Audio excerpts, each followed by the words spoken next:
হাসির রাজা, জ্ঞানের রাজা, রসিক রাজা। কি হয়েছে মন্ত্রী মশাই, সকাল সকাল আপনারা তো মুখ ভারী কেন? আরে আর বলিস না, আগে রাজসভায় অনেকেই ছিল যারা আমার হয়ে কথা বলতো, কিন্তু ইদানিং সবাই কেমন বদলে গেছে। সবাই গোপালের হয়ে কথা বলছে, তাই তো? একদমই তাই। আর না বললেও কেউ গোপালের বিরুদ্ধে কথা বলে না।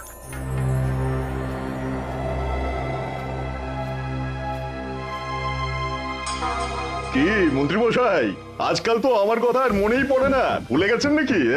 আরে না না ভগবান, তুমি হলে আমার তুরুপের তাস। ঠিক সময়ে ঠিক সুযোগ এলে তোমাকেই ডাকবো। একটু দেখবেন। হ্যাঁ হ্যাঁ, আরে নিশ্চয়ই নিশ্চয়ই। এই চলি রে, আবার রাজসভায় যেতে হবে।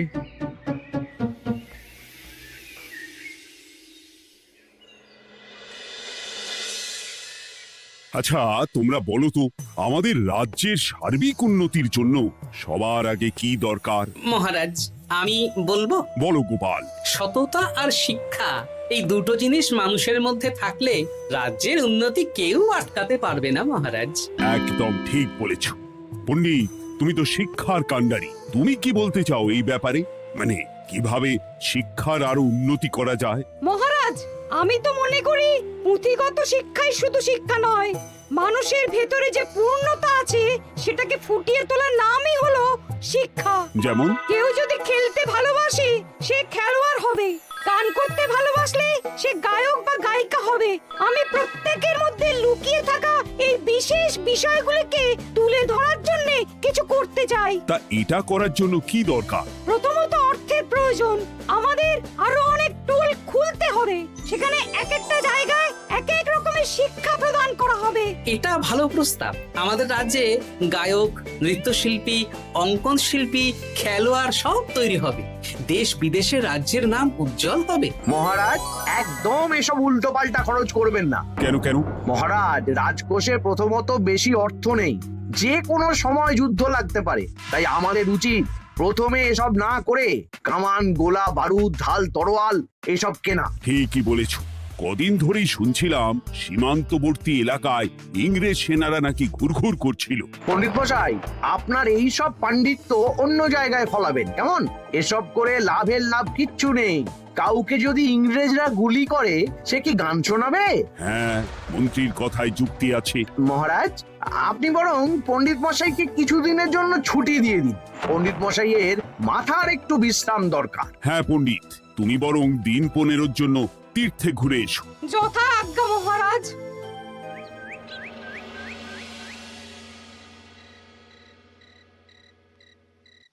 শোনো ভগবান, সকালেই তুমি কাজের কথা বলছিলে, আমি এমন ছক কষেছি কালকে থেকেই তোমার জন্য একটা ভালো বেতনের কাজ জোগাড় করে দেব। শুধু যা বেতন পাবে তার অর্ধেক আমাকে দিতে হবে, কেমন? রাজি রাজি। কি কাজ বলুন? শোনো, বাহ বাহ, দারুণ দারুণ, হয়ে যাবে কাজ।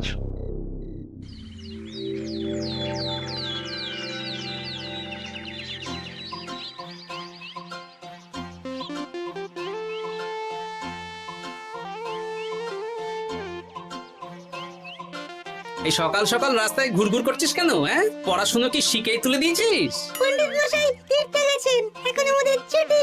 দুপুর বেলা ভাত, রাতের বেলা রুটি।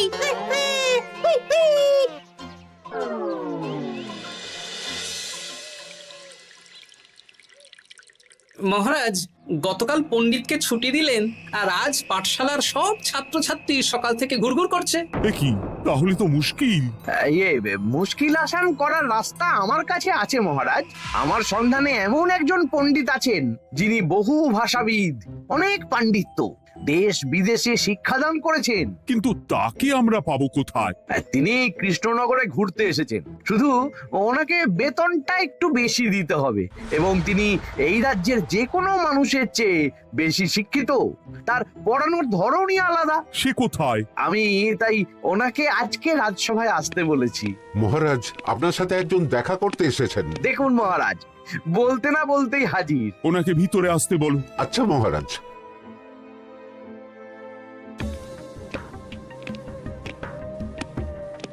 প্রণাম কৃষ্ণচন্দ্র। আমাকে আপনার মন্ত্রী ডেকেছেন, তাই এলাম। মন্ত্রীর সাথে কথা হয়েছে আমাদের রাজ্যের শিক্ষার উন্নতির ব্যাপারে। আমাদের মানে আপনি কি এই রাজ্যের? মানে এখন এই রাজ্যে আছি তো, তাই আমাদের রাজ্য বললাম। উনি সবাইকে আপন করে নেন। যাই হোক, তোমার শিক্ষার উন্নতির ব্যাপারে কি মতামত? মহারাজ, আমি এই রাজ্যের বিভিন্ন মোড়ের মাথায় টোল খুলতে চাই। তার জন্য অনেক অর্থের প্রয়োজন। তাতে কি উপকার হবে? ছাত্রদের জন্য তো নির্দিষ্ট পাঠশালা আছে। যখন শত্রুরা আক্রমণ করতে আসবে, তখন তারা দেখবে রাস্তার মোড়ে মোড়ে টোল, মোড়ে মোড়ে টোল। তারা বুঝতে পারবে এখানে সবাই শিক্ষিত। আর শিক্ষিত লোককে ক্ষমতার অধীনে রাখা কঠিন, যুদ্ধে জিতলেও শাসন করা মুশকিল। কারণ অশিক্ষিতকে বোকা বানানো সহজ, কিন্তু শিক্ষিতকে বোকা বানানো কঠিন। নতুন পণ্ডিত একদম ঠিক কথা বলেছে। কোনো বাইরের রাজা বা শত্রু আক্রমণ করার আগে 5 বার ভাববে। এই সেরেছে। গতকালই মন্ত্রী বলছিল শিক্ষার দরকার নেই, অস্ত্র কিনুন, আর আজকেই শিক্ষার পক্ষে কথা বলছে। ব্যাপারটা কেমন সন্দেহজনক, নজর রাখতে হচ্ছে। বেশ, আমি তোমার এই শিক্ষা সম্প্রসারণের প্রস্তাবে রাজি। মন্ত্রী, তুমি এই প্রকল্প দেখভাল করবে। আচ্ছা, কত খরচ হতে পারে একটা হিসেব করে আমাকে জানিও, আমি দিয়ে দেব। আচ্ছা মহারাজ, আপাতত 500 মোহর দিয়ে রাখুন, পরে যা লাগবে বলে দেব। উফ, সকালে এক পত্তন বাজার, বিকেলে এক পত্তন বাজার, আর পারি না। আরে হাত চালাও, হাত চালাও। বাবা, কাজ শুরু হয়ে গেল। হ্যাঁ, আর ছাত্রদের পাঠশালার কাছে যেতে হবে না। পাঠশালা ছাত্রদের বাড়ির কাছে চলে আসছে। যেখানে সেখানে পাঠশালা। এ তো যেখানে সেখানে শিক্ষা। ঠিক বলেছো। আজ থেকে আমি আর নতুন পণ্ডিত চালু করছি। ধরো শিক্ষা, মারো পেরে। শিক্ষাকে ছাত্রছাত্রীদের মধ্যে গেঁথে দিতে হবে। এতদিন জানতাম ধরতক্তা মার পেরে, এখন বদলে যাবে। কিন্তু একটা পণ্ডিত এতগুলো পাঠশালা একা সামলাবে কি করে? খেপে খেপে। মানে সকাল 6টা থেকে 7টা একটা জায়গায়, পরে 7:30 থেকে 8:30 আরেকটা। এইভাবে বিভিন্ন জায়গায় পণ্ডিত ঘুরে ঘুরে শিক্ষাদান করবেন। না, ব্যাপারটার উপরে মহারাজকে নজর রাখতে বলতে হবে। মহারাজ, আমার মনে হয় এই পাঠশালায় আগামীকাল থেকে কেমন পড়াশোনা শুরু হবে, আপনার সেদিকে একটু নজর রাখা উচিত। হ্যাঁ, দেখি আগামীকাল সকাল সকাল বিভিন্ন পাঠশালায় গিয়ে নজর রাখবো। আর হ্যাঁ, আমাকে নতুন পণ্ডিত একটা তালিকা দিয়েছে, কোন পাঠশালায় কখন পড়াবে সেটার তালিকা। আমিও যাব আপনার সাথে।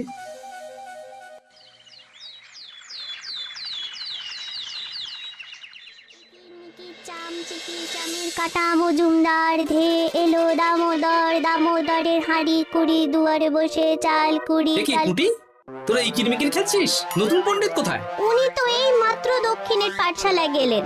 ন্যাপলা আর গুলটে আজ থেকে ওখানেই গেছে। ওদের দুজনের বাড়ি কাছাকাছি তো, তাই। আচ্ছা চলো তো গোপাল, দক্ষিণেই গিয়ে দেখি।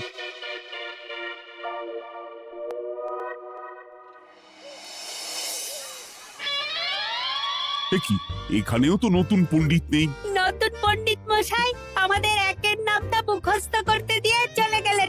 একের নামটা? এসব কি হচ্ছে? শিক্ষার নামে অর্থের জলাঞ্জলি মহারাজ।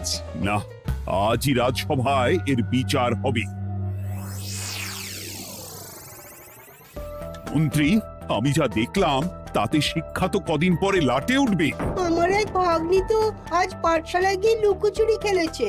নামমাত্র পড়াশোনা আর বাকি সময় খেলা, এভাবেই বয়ে গেল বেলা। মন্ত্রী, এই তোমার নতুন পণ্ডিতের দৌড়। মহারাজ, একজনের পক্ষে এতগুলো পাঠশালায় শিক্ষাদান তো সম্ভব নয়। তার জন্য তো আরো পণ্ডিতের প্রয়োজন, আর তার জন্য চাই আরো অর্থ। আবার অর্থ? শুধু মহারাজের অতিরিক্ত অর্থ খরচ হবে বলে আমি আগে এই প্রস্তাবটা রাখিনি। বেশ, তা আর পণ্ডিত কোথায় পাবে? আমাদের নতুন পণ্ডিতের কাছে অনেক পণ্ডিতের সন্ধান আছে। উনি একটা হাঁক মারলেই সব চলে আসবে। বেশ, তাহলে তাই ব্যবস্থা করো। এভাবে শিক্ষার অবনতি আমি চোখে দেখতে পারবো না। আরো 300 মোহর লাগবে। পেয়ে যাবে। এ তো দিনে দুপুরে ডাকাতি, ব্যাপারটা ধরতে হবে। কিছু একটা ঘোট তো আছেই। আর নতুন পণ্ডিতদের যদি কোথাও একটু থাকা খাওয়ার ব্যবস্থা করা যায় তাহলে ভালোই হয়। রাজবাড়ির অতিথিশালা তো আছেই, ওখানেই না হয় ব্যবস্থা করে দেব।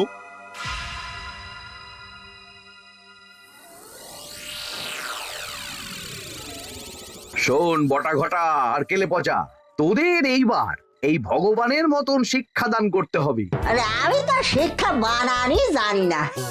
সে না জানলেও হবে, শুধু দাড়ি গোফ লাগিয়ে নকল পণ্ডিত সেজে কালকে থেকে পাঠশালায় যেতে হবে। কাকে কোথায় যেতে হবে সব আমি বুঝিয়ে দেব। আচ্ছা,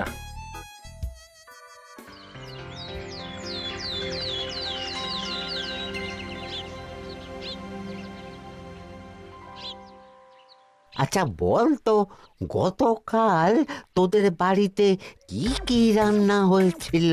ভাত, মসুর ডাল আর লাউ ঘন্ট। লাউ ঘন্টের মধ্যে চিংড়ি ছিল? না, তা আজকে কি রান্না হবে? আজকে সকালে বাবা বাজার থেকে পাকা কাতলা এনেছে। কাতলা মাছের পাতলা করে ঝোল হবে। আর তোর? আমাদের আজ নিরামিষ, এই কবজি ডুবিয়ে সবজি ভাতি খেতে হবে। বেশ।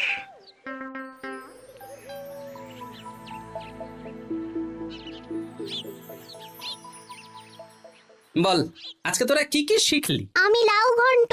আমি সবজি ভাত। আমি কাতলা মাছ। কি বলছিস কি? আজকে তো পাঠশালায় এই সব আলোচনাই হয়েছে। এবারে ব্যাপারটা একেবারে সহ্য সীমার বাইরে চলে যাচ্ছে।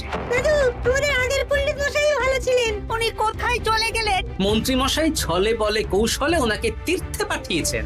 না, এখন আমাকে মন্ত্রী মশাইয়ের উপরে নজর রাখতে হবে।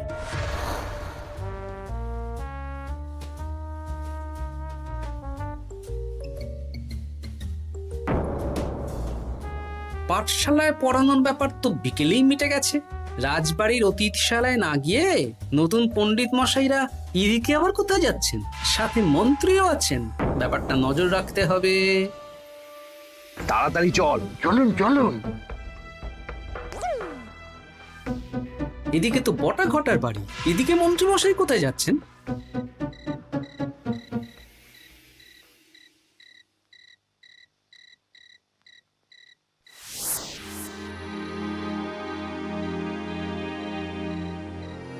তারপর তোমরা সবাইকে কি শিক্ষা দিলে? শিক্ষে সে আমাদের শিক্ষা নেই, চুরি করে দিন চলে। আমি কি করে শিক্ষা দেব? আরে ছাইপাশ দাড়ি গোঁফ থাকলে কি কুটকুট করে। যা বলেছিস বটা। আরে আরে আহারে করছিসটা কি? ভালো রোজগার পাতি কি তোদের সহ্য হচ্ছে না নাকি? ভগবানকে দেখ, সেই কবে থেকে দাড়ি গোঁফ লাগিয়ে পণ্ডিত মশাই সেজে আছেন। আমারও প্রথম দিন একটু সমস্যা হচ্ছিল, এখন সামলে নিয়েছি। আর আমাদের এই সব আলোচনা একদম করা উচিত না। বলছি মন্ত্রীমশাই, আমি কি শুধু এই পাঠশালাতেই পণ্ডিতের অভিনয় করব, নাকি রাজসভায় বসার সুযোগও পাবো? কালকেই এই ব্যাপারটা দেখছি। আগে তোমাকে রাজসভায় ঢোকাবো, তারপর এক এক করে বটা ঘটা কেলে পচা সব আমার দলের লোককে রাজসভায় ঢুকিয়ে নেব। আর রাজসভার বাকি সদস্যদের ফাঁকা করে দেবেন। একদম তাই। মহারাজ সহজ সরল মানুষ, এটাই একটা বড় সুবিধা। আচ্ছা, এই ব্যাপার। ঠিক আছে, আমি কদিন পরে ঠিক সময়ে একদম হাটে হাড়ি ভাঙবো।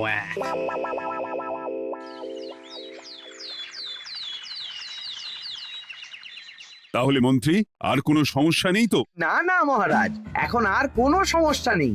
দেখবেন এই ধরো শিক্ষা মারপের এক প্রকল্পের নাম চারিদিকে ছড়িয়ে পড়বে। আমার তো মনে হয় একটু পাঠশালাতে বিজ্ঞান নিয়েও আলোচনা করা উচিত। হবে হবে, সব হবে। এখনো সব বাচ্চারা অজ্ঞান হয়ে আছে। আগে শিক্ষায় জ্ঞান ফিরুক, তারপরে না হয় বিজ্ঞান নিয়ে আলোচনা করবে। বিজ্ঞানী তো প্রস্তাবটা খারাপ রাখেনি। তুমি কি বেশি বোঝো? তাহলে তুমিই তো বিজ্ঞান শেখাতে পারো। আমি কবিরাজি শিক্ষা দান করতে পারবো। তোমার কবিরাজি শিখতে কেউ রাজি নয়, চুপ থাকো। আহ, দেখাই যাক না বাচ্চারা কেমন শিক্ষা লাভ করে। মহারাজ, বলছি কি, আমাদের পণ্ডিতের আসনটা তো ফাঁকাই পড়ে আছে। এখন যখন নতুন পণ্ডিত এসেই গেছেন, তাহলে ওই জায়গায় ওই তো বসতে পারে। কিন্তু পণ্ডিত তো তীর্থে গেছে, অবশ্য কদিন পরেই ফিরে আসবে। ও আসুক, তারপর না হয় আলোচনা করে একটা সিদ্ধান্ত নেব। পণ্ডিত মশাই না হয় এসে পুজো পাঠটাই করুক, কিন্তু রাজসভা এরকম ফাঁকা থাকলে কেমন একটা লাগে। বেশ, তাহলে তাই হোক। কালকে থেকে নতুন পণ্ডিত আমাদের পুরনো পণ্ডিতের জায়গায় বসবে। এইভাবে রাজসভা ফাঁকা করে যেতে হবে, তাহলে একদিন সবাই আমার পক্ষেই কথা বলবে, আর শেষে রাজাকেই সরিয়ে দেব।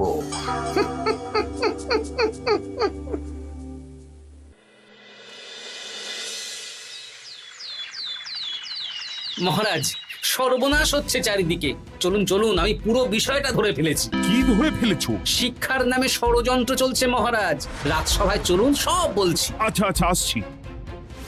হ্যাঁ বলো গোপাল, তুমি কি বলছিলে শিক্ষার নামে ষড়যন্ত্র নাকি? মানে গোপাল মস্করা করছে নাকি? রাজ্যে দারুণ শিক্ষাদান চলছে। মহারাজ, আমি দেখে ফেলেছি আমাদের নতুন পণ্ডিত আসলে কোনো পণ্ডিত নন। ইনি আপনাকে, আমাদের সবাইকে বোকা বানাচ্ছেন। তাই নাকি? ডাকো দেখি নতুন পণ্ডিতকে। এই তো মহারাজ, আমি চলে এসেছি। এই তো, ইনিই বদমাশি করছেন, শিক্ষার্থীদের ভবিষ্যৎ নিয়ে খেলছে। এই বল, আসল কথাটা বল। কি বলবো, এসব ভাড়ামো বন্ধ করো গোপাল। না বললে আমি কিন্তু ধুতি খুলে দেব। এই এই আরে আরে, কি হচ্ছেটা কি? এই এই এই এই, সরো তো, সরো সরো। ব্রুম, ব্রুম, ব্রুম, কি হলো? কি হলো? বুম, ব্রুম, জব, ব্রুম। এই সেরেছে। গোপাল এসব কি বলছে? বলুন। ভুল বকছে কেন? ব্রুম, ব্রুম, গোপাল, তোমার কি হলো গো? কি বলছো তুমি? আমার কাছ বৈদ্য, তুমি একটু দেখো তো গোপাল ঠিক আছে তো? এই যে নতুন পণ্ডিত, তুমি তো অনেক ভাষা জানো, তুমি বুঝতে পারছো? মহারাজ, আমি দেখছি গোপালের মনে হয় বিশ্রামের প্রয়োজন। এই এই, তোমরা কয়েকজন মিলে গোপালকে রাজবাড়ির অন্দর মহলে নিয়ে চলো। চলুন, আমি যাচ্ছি। গোপালের কি হলো? মাথায় লেগে গেল? ভাষা চলে গেল? সব এই নতুন পণ্ডিতের জন্য।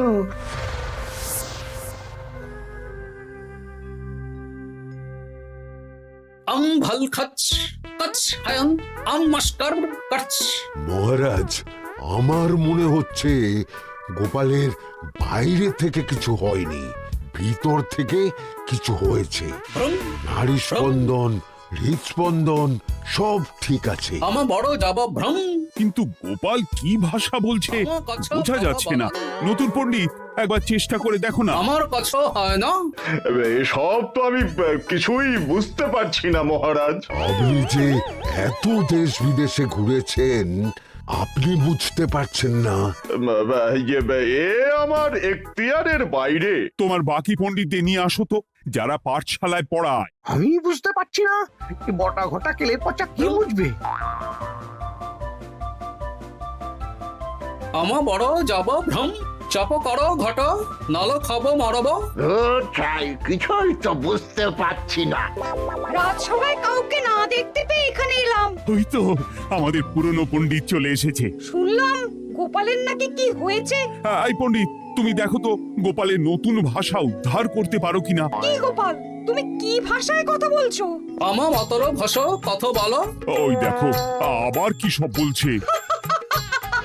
আমো বছর তো পড়ছো, সবার সাথে মস্করা করছো। তমো ঠক ধরছ। হ্যাঁ, এই পণ্ডিত, এটা কি ভাষা? ঘাবড়াবেন না মহারাজ, এটা পাতি বাংলা ভাষা। বাংলা ভাষা? গোপাল শুধু আকার ইকার উকার আর বেশিরভাগ স্বরবর্ণ বাদ দিয়ে কথা বলছে। মানে গোপাল তম কছ কছ বলো। আমার নাম গোপাল ভর। মহারাজ, গোপাল বলল আমার নাম গোপাল ভর। আমার অত বকনা মহারাজ। এর মধ্যে আকার ইকার উকার এসব বসিয়ে দেখুন তো কি হয়। আমার নাম গোপাল ভাঁড়। আমার নাম গোপাল ভাঁড়। অত, আমি অত, বকা বোকা, নই মহারাজ। মহারাজ, আমি অত বোকা নই মহারাজ। এই তো সুন্দর ধরে ফেলেছেন। কি কেমন দিলাম? দেখলে আমাদের রাজ্যে মন্ত্রী ধরে আনা পণ্ডিতের পাণ্ডিত্য। সব এক একটা গাধা। হ্যাঁ, এ কি ভগবান, বটা ঘটা কেলে পচা। মহারাজ, এখান থেকে কি বুঝতে পারলেন? কি? শিক্ষার বাইরেও অন্যভাবে সমস্যার কি করে সমাধান করা যায়, তাও শুধুমাত্র উপস্থিত বুদ্ধি দিয়ে, যেটা আমাদের রাজপণ্ডিতের আছে। তা তো দেখতেই পাচ্ছি। আর সেই জন্যই মন্ত্রী ওনাকে সরাতে চেয়েছিলেন, আর কিছুদিনের মধ্যে সব সভাসদদের সরিয়ে দিতেন। আমি সব মতলব শুনেছিলাম, আর এই দিনটার জন্য অপেক্ষা করছিলাম। আজকেই তো পণ্ডিতের তীর্থ থেকে ফিরে আসার কথা। তাই আজকে এই ছোট্ট নাটকটি করলাম। এবার মন্ত্রী আর এই 4 জন নকল পণ্ডিতকে আচ্ছা করে কারাগারে গিয়ে ধোলাই দাও। ধোলাই হলো ওনাদের জন্য উপযুক্ত এবং উচিত শিক্ষা।